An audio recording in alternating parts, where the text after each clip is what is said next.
Hello friends, welcome back to our channel life of housewife. Friends எல்லாரும் எப்படி இருக்கீங்க? God's grace எல்லாரும் சூப்பராக இருப்பீங்கன்னு நம்புறேன். நாங்களும் ரொம்ப சூப்பராக இருக்கும். இன்னைக்கு தேர்ஸ்டே. பொதுவாக கேரளாவில் மழை பெய்யுது அப்படின்னா எங்கள் ஊரில் கொஞ்சம் சாரல் இருக்கும். ஆனால் இந்த வாட்டி கேரளாலையும் நல்ல மழை, எங்கள் இடங்கள்லையும் நல்ல மழை. கடந்த ஒரு வாரமாக அதிகமான மழைன்னு சொல்ல முடியாது, தூத்தலும் சொல்ல முடியாது, அப்படி நின்று பெஞ்சிட்டே இருந்துச்சு. அழகா இன்னைக்கு ஒரு கேக்டஸும் பூத்திருக்கு. கேக்டஸோட மனமும் எனக்கு ரொம்ப பிடிக்கும். இந்த மகிழம்பூ, மனோரஞ்சிதம் பூலாம் பூத்துச்சு அப்படின்னா எப்படி ஒரு வாசம் இருக்குமோ, ஒரு சொல்ல முடியாத வாசம். அதே மாதிரி இந்த கேக்டஸோட ஸ்மெல்லும் அவ்வளோ சூப்பரா இருக்கும். இதுதாங்க ரம்ப இலை. நான் பிரியாணி, புலாவ், நான்வெஜ் கிரேவி ஐட்டங்கள் செய்யும் போது எண்ணெயில இதை போட்டு தாளிச்சோம் அப்படின்னா நல்ல வாசமா இருக்கும். மல்லித்தலை, புதினா மாதிரி ஒரு ஃபிளேவருக்கு நம்ம இதை யூஸ் பண்ணிக்கிடலாம். ஆனா மல்லித்தலை, புதினாவை நம்ம வெறுமன மோந்து பார்க்கும் போதே நல்ல வாசமா இருக்கும். ஆனா இதை எண்ணெயில சேர்க்கும் போதுதான் இதோட ஃபுல் ஃபிளேவரும் நம்மளுக்கு தெரியும். நான் இதுவரை பிரியாணி, புலாவ், கிரேவிகளுக்கு தான் யூஸ் பண்ணியிருக்கேன். ஆனா இதை ஸ்வீட்லயும் சேர்க்கலாமா? இது நம்ம வைக்கிற அரிசி பாயசத்துல கூட சேர்க்கலாமா? ஒரு வாட்டி ட்ரை பண்ணி பார்த்துட்டு எப்படி இருக்குன்னு சொல்றேன். இதை நம்ம அழகுக்காக கூட வளர்க்கலாம். நல்ல குத்து செடியாவும் இருக்கும். நான் ஒரு தொட்டில தான் வச்சிருக்கேன். இதுக்கு அதிகமா வெயில் தேவைப்படாது. நல்லடியா வச்சாலே சூப்பரா வருது. காலையில எழும்பி வரும்போதே கொஞ்சம் மழை வெறிச்ச மாதிரி இருந்து கொஞ்ச நேரத்திலே மேகமெல்லாம் மூண்டு திருப்பியும் தூத்த ஆரம்பிச்சாச்சு.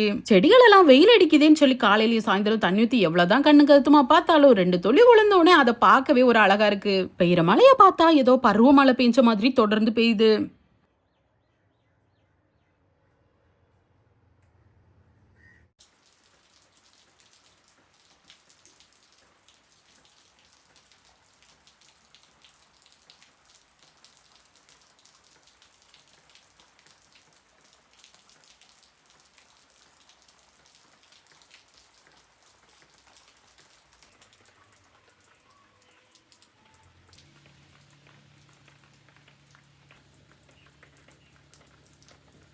எப்பவும் போல காலையில ஒரு மிஷின் துணியும் போட்டு விட்டுட்டேன். துணி துவைக்கிறது பெருசு இல்ல, காய போட தான் இடம் இல்ல. அழுக்கு துணியா வீட்டுல இருக்கிறதுக்கு துவைச்சிடலாமேன்னு துவைக்க போட்டிருக்கேன். வீட்டுக்குள்ளேயும் நிறைய துணிகளை காய போட்டிருக்கேன். வெளியில ஸ்டாண்ட்லயும் நிறைய காய போட்டிருக்கேன். ஆனா இருக்கிற மழையில துணி எடுத்துக்கொண்டு மடிச்சே வைக்க முடியாது. கொஞ்சம் குளிர்ந்தாப்லயே இருக்குது.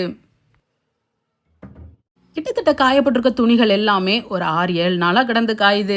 அது மட்டும் இல்ல, துவைக்கிற துணிகளை எங்கெங்க காய போட முடியுமோ காய போட்டு எடுத்து எடுத்து அயன் பண்றதுக்கும் மடிச்சு வைக்கக்கூடியதை மடிச்சும் வச்சிட்டு இருக்கேன். இது போன வாரத்துல துவைச்சு காய போட்டது. துவைச்சு காய போட்ட ஒரு 2 நாளையிலேயே கொஞ்சம் வாடின மாதிரி இருந்து கொஞ்சம் வெயில் முகம் தெரியுதேன்னு சொல்லி கொண்டு வெளியில போட்டேன். எதிர்பார்க்காம ஒரு 2 நிமிஷத்துல பலத்த மழை, நல்லாவே நனைஞ்சிட்டு திருப்பி காய போட்டு இன்னைக்கு எடுத்திருக்கேன். கலர் ஷர்ட்டும் ஒயிட் ஷர்ட்டுமா 2 பை நிறைய எடுத்து வச்சிருக்கிறேன். இதை பயன் பண்ண கொடுத்துடலாம். நல்லா தூங்கி காலையில எழும்பும் போதே யூஸ் பண்ண பெட்ஷீட்களை மடிச்சு வச்சு பெட்டை கிளீன் பண்ணி விட்டுட்டோம்னா ஒரு பெரிய வேலையும் முடிஞ்ச மாதிரி இருக்கும். பார்க்கவும் நீட்டா இருக்கும். கீழே போய் வேலைகளை முடிச்சுட்டு 2வது ரெஸ்ட் எடுக்கலான்னு வரும்போது கொஞ்சம் கம்ஃபர்டபுளாகவும் இருக்கும்.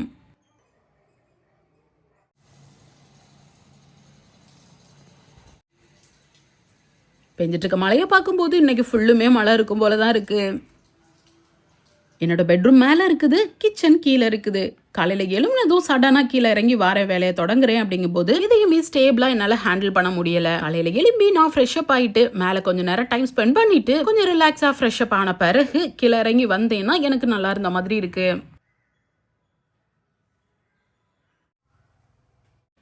ரோட்டு சைடு வீடுங்கிறதுனால போற வர வண்டிகளோட சத்தம் எப்பவுமே கேட்டுக்கிட்டே இருக்கும்.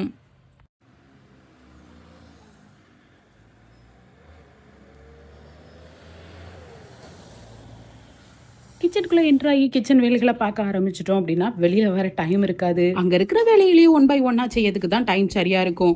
அதனால கிச்சனுக்குள்ள என்ட்ரி ஆகுறதுக்கு முன்னாடியே வீட்டை சுத்தி இருக்கிற அந்த சின்ன கார்டனை ஒரு விசிட் பண்ணிட்டா நல்லா இருக்கும். நார்மலா பாக்குறத விட இப்ப பெஞ்சிருக்க மழையில தோட்டத்தை பாக்குறதுக்கே ஒரு அழகுதான். சீத்தா மரம் போன வாட்டியை விட இந்த வாட்டி நிறைய பூவு, குட்டி குட்டி காய், நல்ல விளைஞ்ச காய்களும் இருக்கு. ஆல்ரெடி ஒரு 4 காய் பழுத்து பறிக்கவும் செஞ்சாச்சு.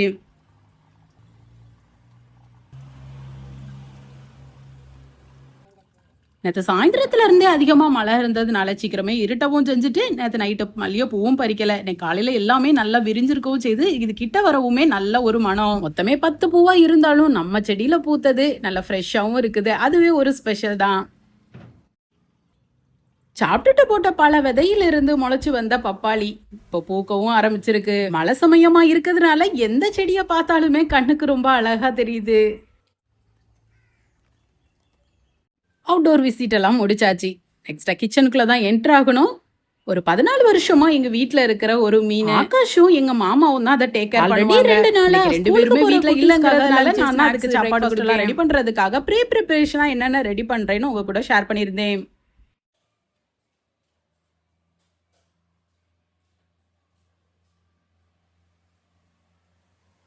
ஆல்ரெடி அதை பார்த்துருப்பீங்க, இல்லைன்னா அதை செக் பண்ணி பார்த்துக்கோங்க. இன்னைக்கு அதில் ஒரு பார்ட்டா கிச்சன் கவுண்டர் டாப்பையும் க்ளீன் பண்ணி வச்சுக்கிட்டோம் அப்படின்னா இன்னும் கொஞ்சம் ஈஸியாக இருக்கும். அப்படி ஒரு பிளான்ல தான் இன்னைக்கான வேலைகளையும் ஸ்டார்ட் பண்ணுறேன். நெக்ஸ்டா குட்டிஸ்க்கு புக் வாங்குறது, அவங்களோட திங்ஸ் எல்லாம் பேக் பண்ணி வைக்கிறது, மற்ற எல்லாத்தையுமே இன்னொரு லாங் வீடியோவில் ஃபர்ஸ்ட் டேயோட சேர்த்து உங்க கூட ஷேர் பண்ணுறேன்.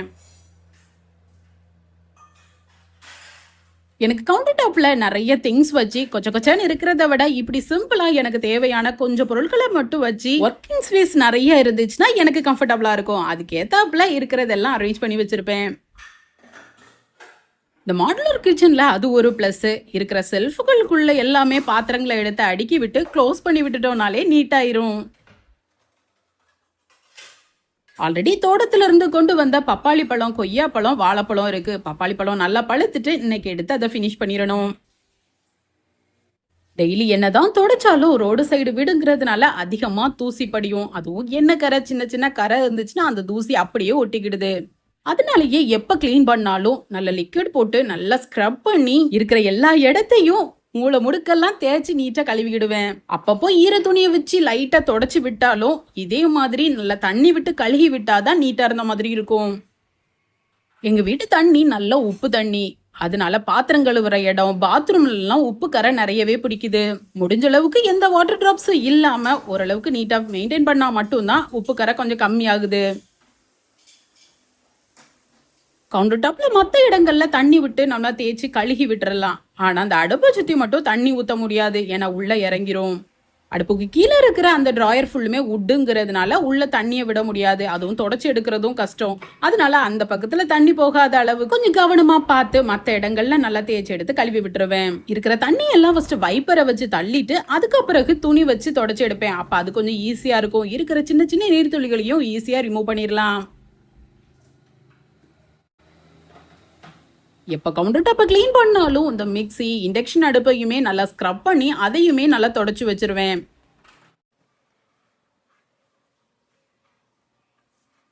மிக்சியை கிளீன் பண்ணும்போது நம்ம கவனிக்க வேண்டியது ஃபர்ஸ்ட் சுவிட்சை ஆஃப் பண்ணிடணும். லேசா ஈரமா இருக்கிற துணியை வச்சு உள்ள படிஞ்சிருக்கிற அந்த மசாலா அழுக்குகள் எல்லாத்தையும் சுத்தமா கிளீன் பண்ணிடணும். அதே மாதிரி தான் ஜாரும் எப்பவுமே உள்பக்கமும் வெளிப்பக்கமும் கழுவுவோம். ஆனா அடிபாகத்தை ரொம்ப கண்டுக்கிட மாட்டோம். அதையும் நீட்டா கிளீன் பண்ணி வைக்கணும். நான்வெஜ் ஏதாவது நம்ம மிக்சி ஜார்ல போட்டு அடிச்சு எடுக்கும் அப்படின்னா உள்ள இருக்க மீட்டை முடிஞ்ச அளவுக்கு வெளியில எடுத்துட்டு கொஞ்சமா லிக்விடும் தண்ணியும் விட்டு பல்ஸ் மோட்ல 2 வாட்டி திருக்கி எடுத்துட்டோம் அப்படின்னா இருக்கிற சின்ன சின்ன அழுக்குகள் கூட அந்த தண்ணியில வந்துடும். அதே மாதிரி அந்த ஜார்களை உடனேயும் கழுவிடணும். கொஞ்ச நேரம் வச்சாலே ஜார்ல அந்த ஸ்மெல் தங்க ஆரம்பிச்சிரும். இந்த கவுண்டர் டாப்ல இருக்க ஜாடியில ஒண்ணுல பொடி உப்பு, கல்லுப்பு, புளி வச்சிருக்கேன். ஒன்னொன்னும் முடிய திருப்பி ரீஃபில் பண்றதுக்கு முன்னாடி நல்லா கழுகி காய வச்சு 2ஆவதா ரீஃபில் பண்ணுவேன். இந்த கவுண்டர் டாப்பை கிளீன் பண்ணும்போது அதையுமே லைட்டா ஒரு தொடச்சிட்டோம்னா பார்க்க நீட்டா இருந்த மாதிரி இருக்கும். இந்த பீங்கா பொருட்கள், கண்ணாடி பொருட்கள் பார்க்க எவ்வளவு அழகா இருக்கோ அதே மாதிரி கொஞ்சம் கவனமா பயன்படுத்த வேண்டியது இருக்கு. இந்த ஜாடி வாங்கி கிட்டத்தட்ட 6 வருஷம் இருக்கும். நான் பழைய வீட்டில் வச்சு யூஸ் பண்ணிக்கிட்டு இருக்கேன். 6 வருஷத்துக்கு முன்னாடி வாங்கினதுங்கிறதுனால இப்போ புதுசா அழகழகா நிறைய ஜாடிகளை பார்க்கும்போது கொஞ்சம் ஆசையா தான் இருக்கும். இதுவே நல்லா தான் இருக்கு, எதுக்கு இன்னொன்னு வாங்கணும்னு சொல்லி தான் இன்னும் வாங்காம வச்சிருக்கேன். அடுப்பையும் கிளீன் பண்ணி கவுண்டர் டாப்பை சுற்றி இருக்கிற எல்லா இடங்களையும் கிளீன் பண்ணதும் பார்க்க நீட்டாகவே இருக்கு. இன்னும் பாத்திரங்கள் மட்டும் இருக்கு, அதையும் கழுகிட்டோம்னா ஒரு வேலை முடிஞ்ச மாதிரி இருக்கும். இந்த கிச்சன்லேயே கொஞ்சம் பிடிக்காத வேலை, கொஞ்சம் போர் அடிக்கிற வேலைன்னு பார்த்தீங்கன்னா இந்த பாத்திரம் கழுவுறது தான். வேலைகளுக்கு நடுவில் கொஞ்சம் கழுவி எடுத்துட்டு இல்லை மொத்தமாக சேர்ந்துட்டு அப்படின்னா செய்யணும்னு நினைச்சா 5 நிமிஷம் வேலை தான். ஆனால் என்னமோ தெரியல, அதை செய்ய ஒரு சின்ன சோம்பரை. அதுலயும் வெயில் நேரமா இருந்தா கூட பரவாயில்ல, இந்த மழை நேரத்துல பாத்திரம் கழுவணும்னு தண்ணியில கை வைக்கணும்னா அவ்வளவு கஷ்டமா இருக்கும். இருந்தாலும் இருக்கிற பாத்திரத்தை கழுவுனாதான் நம்ம அடுத்த நேரத்துக்கு குக் பண்ணவும் ஈஸியா இருக்கும், கிச்சனும் கிளீனா இருக்கும்.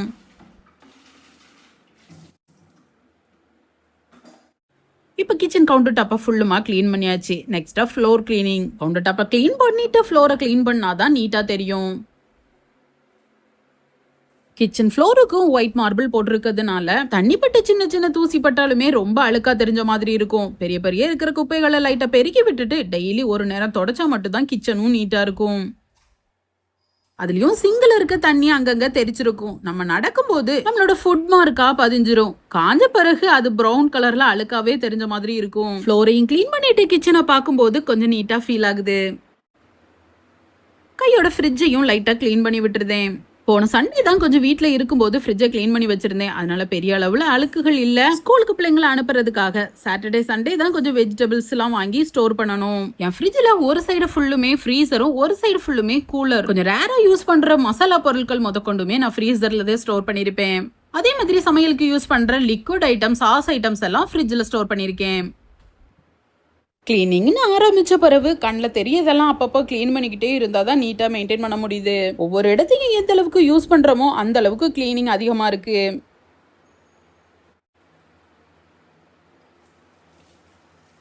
மணியும் 10 ஆகுது. நான் நினச்ச மாதிரி கிச்சனையும் கொஞ்சம் நீட்டாக கழுகி எனக்கு ஏத்தாப்புல மாற்றி வச்சுக்கிட்டேன்.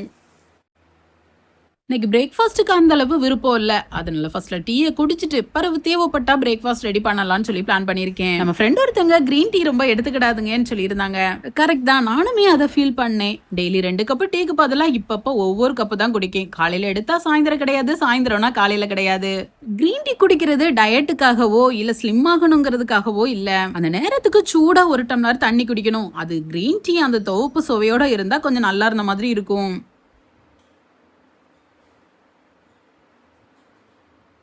பிள்ளைங்க வீட்டுல இல்ல, அத்தை மாமா வீட்டுல இல்ல. கொஞ்சம் போர் அடிக்க தான் செய்யும். என்ன பண்ணும், எப்பவும் வேலை விஷயமா வெளியில போயிருவாங்க. அப்ப நம்ம வீட்லயே இருக்கிறதுனால கொஞ்சம் தனியா இருக்கிற ஃபீல் ஆகும். அதிகமான வேலையும் இல்ல, அறக்க பறக்க சமைக்க வேண்டியதும் இல்ல. இருக்கிற வேலைய பொறுமையா நிதானமா செஞ்சிட்டு இருக்கேன்.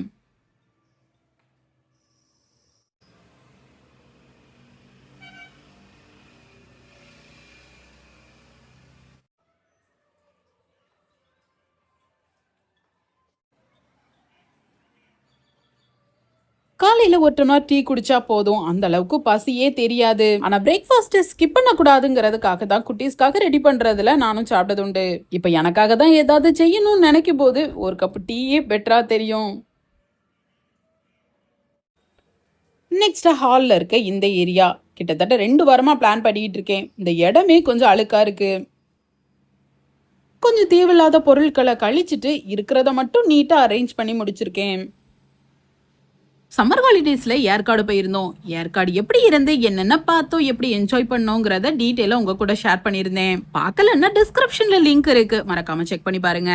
ஏற்காடு போயிட்டு எனக்காக என்னோட கிச்சனுக்காக என்னென்ன வாங்கிட்டு வந்திருக்கேன்னு பார்க்கலாம். ஏற்காடுல ஃபேமஸான ஐட்டம் பாத்தீங்கன்னா ஹோம் மேட் சாக்லேட். அதுல என்னென்ன வாங்கியிருக்கேன்னா டார்க் சாக்லேட் வித் நட்ஸ் போட்டு, அதே மாதிரி ஒயிட் சாக்லேட் அதுவும் நட்ஸ் போட்டு வாங்கியிருக்கேன். இது பிளைன் ஒயிட் சாக்லேட். மில்க் சாக்லேட்ல கொஞ்சம் மில்க் காம்பவுண்டை மிக்ஸ் பண்ணி ஒரு மார்பிள் டிசைன் மாதிரி கொடுத்திருக்காங்க. ஜெசிகா வாங்கியிருக்கா. இது நார்மலா மில்க் காம்பவுண்ட் சாக்லேட் வித் நட்ஸோட இருக்கு. சாக்லேட் வாங்கும் போதே டேஸ்ட் பண்ணி தான் வாங்கியிருந்தோம். எனக்கு ரொம்பவே பிடிச்சிருக்கு. இது நார்மலாவும் யூஸ் பண்ணிக்கிடலாம், குக்கிங் கூட யூஸ் பண்ணிக்கிடலாம். நெக்ஸ்டா கொஞ்சம் கோகோ பவுடர் வாங்கினேன். சாக்லேட் எந்த அளவுக்கு ஃப்ரெஷ்ஷா இருக்கோ அதே மாதிரி கோகோ பவுடருமே நல்லாவே ஃப்ரெஷ்ஷா இருக்கு. அதுவும் இங்க இருக்கிற பிளான்ட்ல இருந்து எடுக்கப்பட்ட கோகோ பவுடருங்கிறதுனால கொஞ்சம் வாங்கியிருக்கேன். நெக்ஸ்ட் ஏற்காடு மக்களால பயிரிடப்பட்டு அறுவடை பண்ணப்பட்ட ஸ்பைசஸ் கொஞ்சம் வாங்கியிருக்கேன். ஊர்ல வாங்குற ஸ்பைசஸுக்கும் இங்க வாங்கியிருக்கிற ஸ்பைசஸுக்கும் ரேட்ல பெரிய அளவுல வித்தியாசம் தெரியல. ஆனா ஸ்பைசஸோட ஃப்ரெஷ்னஸ் ரொம்ப நல்லா இருக்கு. இந்த ஏலக்காவையை பார்க்க எவ்வளவு கிரீனிஷா அழகா இருக்கும். அதே மாதிரி கையில வச்சு கசக்கி மோந்து பார்க்கும் போது அவ்வளவு சூப்பரா இருந்து. மிளகை வாங்கும் போதே 1 எடுத்து வாயில போட்டேன். அவ்வளவு காட்டமா இருக்குது. நம்ம அதுல பார்க்கும் போதே வீட்டுக்கிட்ட இருக்கிற சின்ன சின்ன தோட்டங்கள்லயுமே மிளகை பயிரிட்டு இருந்தாங்க. பட்டை, கிராம்பு, ஜாதிபத்திரி இப்படியா கொஞ்சம் ஸ்பைசஸும் வாங்கியிருக்கேன். நெக்ஸ்டா ரோஸ்மெரி ஆயிலும் ஈக்குவல்டஸ் ஆயிலும் ரோல் ஆன்ல கிடைக்கும். இது 10 ml சைஸ்ல இருந்து 1 லிட்டர் பாட்டில் வரை அவைலபிளா இருக்கு. எனக்கு இந்த ரோல் ஆன் கொஞ்சம் நல்லா இருக்குமோன்னு சொல்லிட்டு இதுல வாங்கியிருக்கேன். ஓபன் பண்ணி யூஸ் பண்ணி பார்த்து அதை ஸ்மெல் பண்ணும்போது அவ்வளோ ஸ்ட்ராங்கா இருக்கு. இந்த கோல்டு சமயத்துலலாம் இதை ஸ்மெல் பண்ணாலே அவ்வளோ ரிலீஃபா இருக்கும். இப்படி சின்ன பாட்டில்ல ரோலான்ல கொடுத்துருக்கிறதுனால நம்மளுக்கு கேரி பண்றதுக்குமே ஈஸியா இருக்கும். Next coffee powder. இது இன்ஸ்டன்ட் காஃபி பவுடர். காஃபி பவுடரோட வாசமே நல்லா ஸ்ட்ராங்கா இருக்கு. என்ன வேணும், காஃபி லவர் ஆச்சே, அதனால 2 பேக்கா வாங்கியிருக்கேன். காஃபி பீன்ஸை ஃப்ரெஷ்ஷா கிரைண்ட் பண்ணி கொடுக்காங்க. இது filter coffee powder. Filter coffee பவுடர்னாலே வேலை அதிகமா இருக்கும். ஆனா ஸ்ட்ராங்கான ஒரு காஃபி குடிச்சா சூப்பரா இருக்கும். இது எல்லாமே நான் ஏற்காட்டுல இருக்கிற கவர்மெண்டால அங்கீகரிக்கப்பட்ட மகளிர் திட்டத்தின் கீழ் இருக்கிற ஒரு ஷாப்ல தான் வாங்கியிருந்தேன். இன்னைக்கு வாங்கியிருக்கிறது போக இதே கடையில இன்னும் கொஞ்சம் ஸ்பைசஸ், ஷாம்பு, ஆயில், கொஞ்சம் ஹெர்பல் ப்ராடக்ட், ஃப்ரெஷ்ஷா கிடைக்கிற காஃபி பீன்ஸ், காஃபி பவுடர் இது எல்லாமே மொத்தமாவோ சில்லறையாவோ கம்மியான ரேட்ல சூப்பரா கிடைக்குது. எல்லா வகையான சாக்லேட்டும் இங்கே இருக்குது. நான் ஃபர்ஸ்ட்லேயே சாக்லேட் வாங்கிட்டேங்கிறதுனால இங்க ஸ்பைசஸும் காஃபி பவுடர் மட்டும் தான் வாங்கியிருந்தேன். தூரத்துல இருக்கிறவங்களுக்கு இதே மாதிரி திருப்பியும் தேவைப்படுது அப்படின்னா இந்த நம்பரை காண்டாக்ட் பண்ணி என்னென்ன வேணும்னு சொல்லிட்டோம்னா அப்ப இருக்கிற ரேட்ல நம்மளுக்கு கொரியர் பண்ணிடுவாங்க. கொரியர் சார்ஜும் நம்ம கொடுக்குற மாதிரி இருக்கும். நெக்ஸ்டா குட்டீஸ்க்காக கொஞ்சம் டாய்ஸ் வாங்கலாம்னு சொல்லி ஒரு கிஃப்ட் ஷாப் போயிருந்தேனே, அங்க வாங்கின திங்ஸ். ஃபர்ஸ்ட் ஏற்காடு ஞாபகத்துக்கு 2 மேக்னெட் வாங்கியிருக்கோம். நெக்ஸ்ட் ஹோம் டெக்கருக்காக அதே ஷாப்ல காத்துல அசைஞ்சு மியூசிக் கேட்குற மாதிரி ஒரு டெக்கர் ஐட்டம் வாங்கியிருக்கோம்.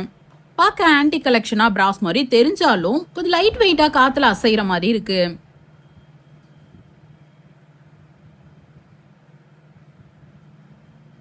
இத பார்த்ததுமே பால்கனில போடலான்னு ஒரு பிளான். அதுக்காக இதை வாங்கியிருக்கேன். என்னவன் வந்ததும் பால்கனில கொண்டு இதை செட் பண்ணி விடலாம். வாங்கி இருக்கிற ஃப்ரிட்ஜ் மேக்னெட்டை இருக்கிற பழைய மெமரிஸ் கூட சேர்த்து வைக்கலாம். இதுல இருக்கிற ஒவ்வொரு மேக்னெட்டும் ஒவ்வொரு ஸ்டோரி சொல்லும். ஊட்டி கொடைக்கானல் மாதிரி ஏற்காடு இன்னும் ஃபேமஸ் ஆகல. ஒரு டூரிஸ்ட் பிளேஸா இருந்தாலும் அங்க கொஞ்சம் டூரிஸ்டுகள் போகிறதும் கம்மி. இந்த ஏற்காடு மேக்னெட்டுக்காக நாங்க நிறைய கடையில பார்க்கும்போது ஒவ்வொரு கடையிலயும் இதே பாயிண்ட தான் சொன்னாங்க. ஏற்காடு நேம் போட்ட ஒரு மேக்னெட்டும் பாட்டில ஓபன் பண்ற மாதிரி பாட்டில் ஷேப்ல இருக்கிற ஒரு ஓபனரும். கிச்சன்ல நிக்கும் போது இது ரெண்டும் எனக்கு ஏற்காட்டை ஞாபகப்படுத்தும். வாங்கிட்டு வந்த ஸ்பைசஸ் சாக்லேட் எல்லாம் அங்கங்க எடுத்து அரேஞ்ச் பண்ணிருந்தேன். நெக்ஸ்ட் டைம் ஸ்கூல் ஓபன் ஆன பிறகு எடுத்து யூஸ் பண்ணிக்கலாம். ஆல்ரெடி வீட்டுல இருக்கிறத எடுத்து காலி பண்ணிட்டு திருப்பி எடுத்து இதை யூஸ் பண்ணலாம்னு இருக்கேன். ஆனா அந்த காஃபி பவுடரை யூஸ் பண்ணி காஃபி குடிக்க ரொம்ப ஆசை. அதனால அதை மட்டும் ஃபர்ஸ்ட் எடுத்து ட்ரை பண்ணிடுவேன். ரெண்டையுமே தனித்தனியா ஏர்டைட் கண்டெய்னர்ல போட்டு ஸ்டோர் பண்ணியாச்சு. ரோல் ஆன் ரெண்டையுமே மெடிசன் பாக்ஸ்ல கொண்டு வச்சிருந்தேன். நெக்ஸ்டா சாக்லேட் கொஞ்சம் பல்காவே வாங்கியிருக்கோம். குட்டீஸ் வேற சென்னை போயிருக்காங்க. வந்த பிறகுதான் எடுத்து யூஸ் பண்ற மாதிரி இருக்கும். அதனால அதை அப்படியே எடுத்து ஃப்ரீசர்ல வச்சிருந்தேன். இந்த கோகோ பவுடரை யூஸ் பண்ணி ஹாட் சாக்லேட் கண்டிப்பா ரெடி பண்ணுவேன். அப்ப அதை உங்க கூட ஷேர் பண்றேன். தனியா இருக்கோமே பிரேக்ஃபாஸ்ட் ஸ்கிப் பண்ணியாச்சு. லஞ்சாவது நமக்கு பிடிச்ச மாதிரி ரெடி பண்ணிடுவோம். லஞ்ச்னு பிளான் பண்ணதுமே கொஞ்சம் சிம்பிளாவும் இருக்கணும், ஆனா வயிறு ஃபில் ஆகணும். அப்படி பிளான் பண்ணேன். இதுக்கு பெஸ்டானது கஞ்சி தான். முன்னாடி வாரத்துல ஒரு நாள் கஞ்சிங்கும் போது உளுந்த கஞ்சி தான் வைப்பேன். இந்த சிறுபயிர் வச்சு கஞ்சி வச்சு பழகின பிறகு அதை டேஸ்ட் பண்ண பிறகு இப்ப கஞ்சினா சிறுபயிர் கஞ்சி தான் வைக்கேன். எப்பவும் கப்பல அளப்பேன். இன்னைக்கு கரண்டில தான் அளந்திருக்கேன். ஒரு கரண்டி பச்சை பயிருக்கு 3 கரண்டி அரிசி சேர்த்திருக்கேன். எடுத்த பயிரையும் அரிசியும் தண்ணியில 2 வாட்டி அலசிட்டு அப்படியே குக்கருக்கு சேர்த்து கஞ்சிங்கிறதுனால தண்ணியை அளக்காம கொஞ்சம் தாராளமா தண்ணி விட்டு கொஞ்சமா வெந்தயத்தையும் கொஞ்சமா சுக்கு பொடியும் உள்ள சேர்த்து தேவைக்கு உப்பை சேர்த்து குக்கரை மூடி வேக வைக்கேன்.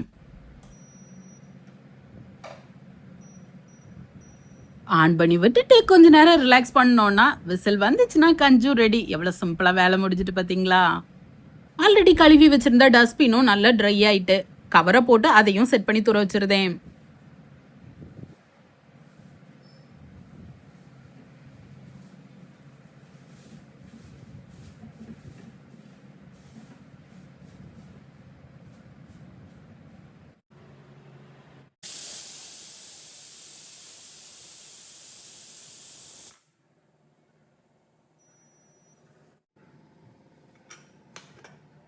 நாலு விசிலுக்கு அப்புறம் ஸ்டீம் போன பிறகு குக்கரையும் ஓபன் பண்ணா கஞ்சும் நல்லா வெந்திருக்கு. சுட சுட கஞ்சியும் எடுத்து வச்சு ஒரு தொண்டு ஊறுகாவையும் எடுத்து வச்சு என்னவனுக்கு சாப்பிட கொடுக்கேன். பிளேட்டை பாத்தீங்கன்னா பெரிய பிளேட்டா தெரியும். ஒரு ஆளுக்கு இவ்வளவு சாப்பாடான்னு நினைக்காதீங்க. பிளேட்டு பெரிய பிளேட்டு. கஞ்சி கொஞ்சம் சீக்கிரமா ஆறுங்கிறதுக்காக அதுல வச்சிருக்கேன். பெய்யற மழைக்கு ஏத்த மாதிரி கொஞ்சம் சுட சுட கஞ்சி நல்லா தான் இருக்கு. என்னவனுக்கு கஞ்சி வச்சு கொண்டு கொடுத்ததுமே நானும் கொஞ்சம் கஞ்சி வச்சு நல்லா திருப்தியா குடிச்சாச்சு. எப்பவும் போலதான் சாப்பாடு வச்சு கொடுத்ததுமே நல்லா இருக்கா அப்படின்னு கேட்டா நல்லாவே இல்லையா. கஞ்சி கொஞ்சம் கூட நல்லா இல்லையா. உங்களுக்கும் பார்த்தாலே புரிஞ்சிருக்கும் கஞ்சி நல்லாவே இல்லைங்கிறது. காலையில இன்னைக்கு பிளான் பண்ணியிருந்தேன். சாப்பிட்டு முடிச்சுட்டு சாப்பிடக்கூடிய ஃப்ரூட்ஸுக்காக இன்னைக்கு இந்த பப்பாயாவை கட் பண்ணிடணும்னு. ஏன்னா இது தோட்டத்துல உள்ள பப்பாளி. கொண்டு வரும்போதே லைட்டா பழுத்திருந்து வச்சு 2 நாளையிலேயே நல்லா திக்கா பழுத்துட்டு இன்னைக்கு கட் பண்ணாம விட்டேன்னா நாளைக்கு ரொம்பவே பழுத்துரும். சாப்பிடறதுக்கு நல்லா இருக்காது. பப்பாளி பழம் எல்லாருக்குமே நல்லா பழுத்து சாப்பிட்டா பிடிச்சிருக்கும். ஆனா எனக்கு கொஞ்சம் காயா இருந்து அதை கடுக்கடுக்குன்னு கடிச்சு சாப்பிட்டா நல்லா இருக்கும். இப்ப இருக்க பப்பாளி பழங்கள்ல விதைகளையே பார்க்க முடியல. தோட்டத்துல இருக்கிற மரத்திலேயே ஒரு மரத்துல இருக்கிறதுல விதை இருக்கு, ஒரு மரத்துல உள்ளதுல சுத்தமா விதையே இல்ல.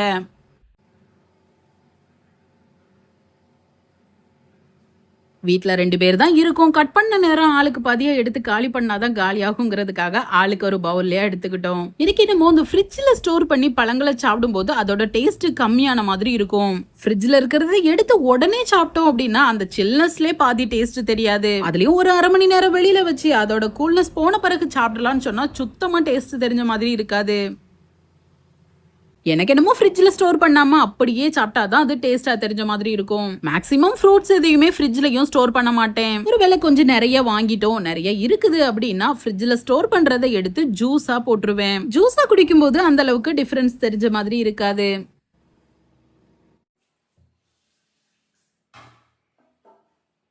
ஒவ்வொரு பாட்டியும் இருக்கிற பாத்திரங்களை கழுவ போகிறதுக்கு முன்னாடி ஆல்ரெடி கழுவி காய வச்சிருக்கிற பாத்திரங்களை எடுத்துட்டு தான் கழுவி கவுத்துவேன். ஏன்னா அந்த பாத்திரங்கள் எல்லாமே நல்லா ட்ரையா இருக்கும். க்ளோஸ் ஆன கபோர்டுகளை வைக்கிறதுனால ட்ரையா இருக்கிறது தான் பெஸ்ட்.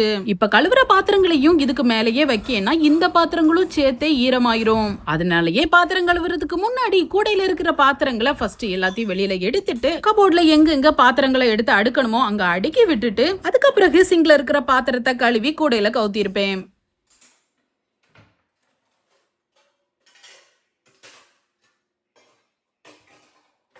அடுப்பை கிளீன் பண்ணும் போதே அதுல இருக்கிற பர்னர், அவுட்டர் லேயர் கம்பிகள் எல்லாத்தையும் எடுத்து கழுகி தனியா காய வச்சிருந்தேன். அதுவுமே நல்லா ட்ரையா இருக்கு. அதையும் அடுப்புல மாட்டி விட்டுருந்தேன். இந்த அடுப்பை பொறுத்த மட்டும் ஒரு லேயர் கொஞ்சம் கிராஸ் ஆயிருந்தாலும் அடுப்பு ஆன் ஆகாது. கரெக்டா பிக்ஸ் பண்ணிட்டு ஆன் பண்ணா மட்டும்தான் ஆன் ஆகும்.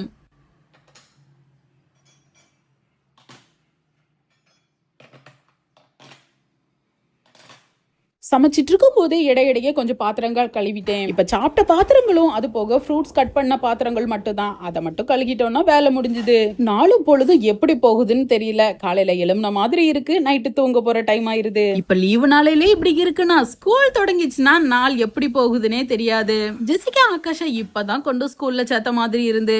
ஆகாஷ் 8th போயாச்சு, ஜெசிகா 6th போயாச்சு.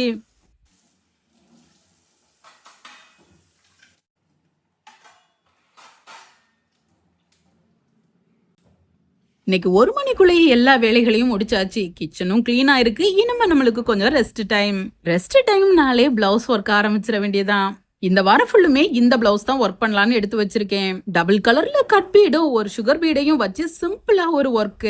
ஆல்ரெடி ஃப்ரண்ட் நெக் முடிச்சிட்டேன். இப்ப பேக் நெக் போய்கிட்டு இருக்கு. ஃப்ரண்ட் ஒர்க்ல இதுதான் டிசைன். ஒரு ஃபிளவர் டிசைன்ல ஒரு ஆஃப் ஃபிளவர் கழுத்தை சுத்தி வர மாதிரி டிசைன் கொடுத்திருக்கேன். போட்டிருக்க டிசைன் சாரி கூடயும் கொஞ்சம் மேட்ச் ஆகும், கொஞ்சம் சிம்பிளாவும் இருக்கும். கஸ்டமரோட விருப்பத்துக்கு ஏத்த மாதிரி ரெடி பண்ணிக்கிட்டு இருக்கேன். நேற்று நைட்டே பேக் நெக்கை ஸ்டார்ட் பண்ணி விட்டுருக்கேன். இன்னைக்கு நைட்டு படுக்க போறதுக்குள்ள பேக் நெக்கை முடிச்சிடணும்னு பிளான் பண்ணியிருக்கேன். முழுசையும் முடிச்சிடணும்னு உட்காந்து போட்டேன்னா ஓரளவுக்கு முக்காவாசியாவது முடிச்சிருவேன். பிளவுஸ் ஒர்க் பண்றது சின்னதா ஒரு ஹாபி. இருக்கிற வேலைகளுக்கு இடையில கிடைக்கிற டைம்ல ஏதாவது பண்ணணும் அப்படிங்கறதுக்காக சிம்பிளா நான் பண்றது. இன்னைக்கு ஹாட்ஸ்டார்ல ஹார்ட் பீட் பார்த்துக்கிட்டே ஒர்க் பண்ணிட்டு இருக்கேன். இதோட ஃபர்ஸ்ட் சீரீஸை ரொம்ப வெறித்தனமா பார்த்து முடிச்சாச்சு. இப்போ செகண்ட் சீரீஸ் ஸ்டார்ட் ஆயிருக்கு. முன்னாடி பாட்டி எல்லாம் தீவிரமா உட்காந்து நாடகம் பாக்குற மாதிரி Thursday ஆனதும் புது எபிசோடுகள் வந்திருக்கும். எப்ப பார்க்கலான்னு வெயிட் பண்ணிக்கிட்டு இருப்பேன். லஞ்ச் முடிச்சு இதே மாதிரி ஃப்ரீ டைம் கிடைக்கவும் ஒன்னு மொபைலையோ இல்ல டிவிலயோ உட்கார்ந்து இருந்து ஃபுல் எபிசோடையும் பார்த்து முடிச்சிருவேன். இப்படி ஏதாவது பார்க்கணும்னு விருப்பப்பட்டு பாக்குறோம் அப்படின்னா கொஞ்ச நேரத்துக்குள்ள அதுக்குள்ளேயே இன்வால்வ் ஆயிருவோம். அதை பார்த்து தன்னை மறந்து சிரிப்போம். அங்க ஏதாவது சோகம்னா தன்னை மறந்து 2 சொட்டு கண்ணீரும் வந்துரும். மொத்தத்துல இருக்கிற வேலைகளுக்கு இடையில இதுவும் ஒரு ரிலாக்ஸேஷனா தான் இருக்கும்.